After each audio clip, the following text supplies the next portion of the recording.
The story of Marcus Aurelius, the philosopher emperor. Marcus Aurelius, the philosopher emperor, and his battle-hardened reign. Marcus Aurelius was one of the greatest emperors of the Roman Empire and a Stoic philosopher.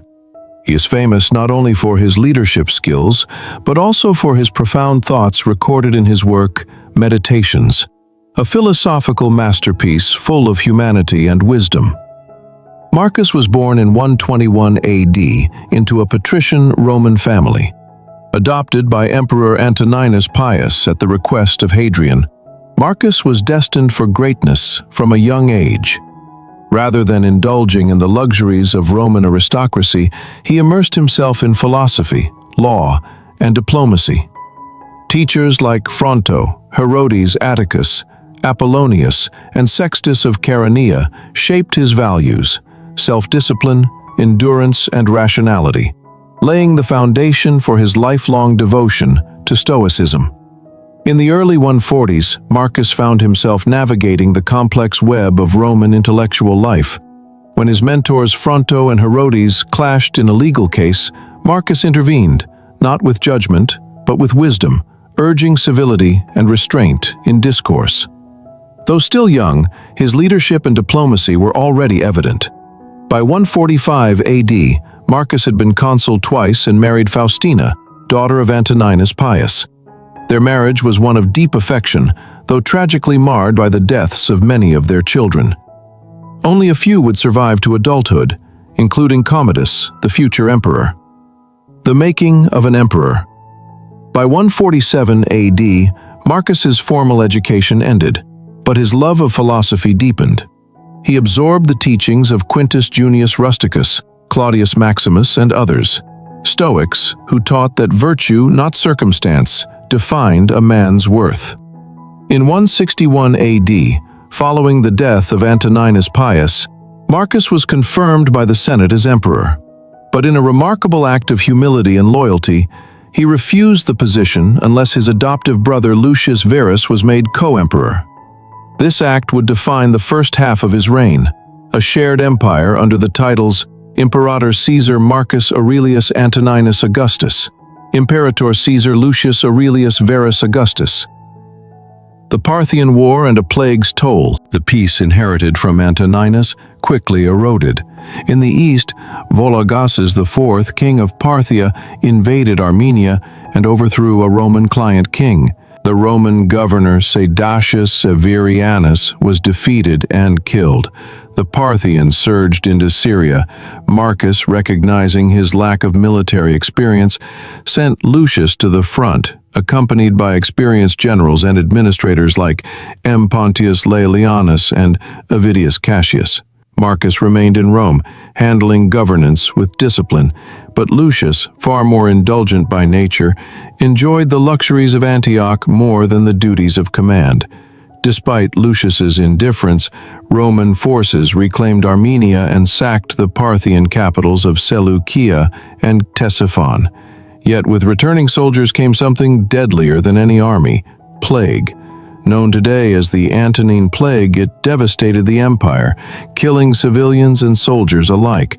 Rome, once vibrant, became a city of funerals and fear. Marcus responded with legal reforms, public aid, and religious purification rituals. He also auctioned off palace property to fund the war and replenish the treasury, sacrificing imperial luxury for the common good. Lucius's death and Marcus alone. In 169 AD, while returning from the Danube frontier, Lucius suffered a stroke and died at Altinum. Marcus oversaw his brother's funeral and arranged for his deification, fending off baseless rumors of foul play. Now ruling alone, Marcus faced increasing military and financial pressure. The northern frontiers were collapsing under the weight of Germanic migrations and tribal invasions. Tribes such as the Marcomanni, Quadi, and Sarmatians threatened the Roman provinces of Pannonia and Dacia. The Danube frontier was in flames. The Danube Wars and Stoic resolve. Despite personal losses, including more children, Marcus refused to yield. He organized military campaigns along the Danube, personally leading legions into battle. His military miracles, like the rain miracle against the Quadi, in which a thunderstorm saved his parched, encircled troops, became legend, later immortalized on the column of Marcus Aurelius in Rome. His son, Commodus, still a child, was named Caesar and joined his father on campaign, an ominous decision that would echo into the future. Avidius Cassius's rebellion. In 175 AD, with the empire stretched and rumors of Marcus's death swirling, Avidius Cassius, governor of Syria, declared himself emperor. Egypt, the empire's breadbasket, briefly recognized him. Some even accused Faustina, Marcus's wife, of being complicit in the plot, though there's no proof. Marcus, ever composed, planned to march east with dignity, but Cassius was assassinated by his own soldiers.